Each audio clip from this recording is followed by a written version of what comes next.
Alamin ang latest weather update ngayon dito sa Sir Aris Official Weather News Today.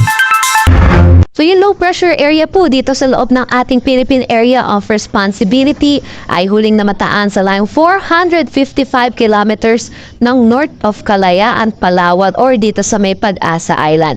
Kumikita natin dito sa satellite imagery po natin, palabas na rin po ito or nandito na po siya sa boundary ng mismong ating PAR at possible na nga rin po lumabas ng ating Philippine Area of Responsibility mamayang umaga. Sa ngayon, wala na po itong direktang epekto sa anumang parte ng ating bansa.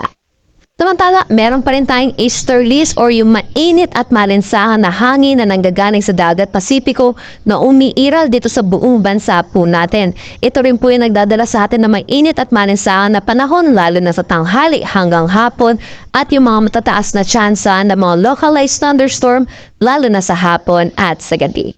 Wala rin naman tayong binabantayan na susunod na possible na low pressure area or bagyo matapos po itong low pressure area po natin.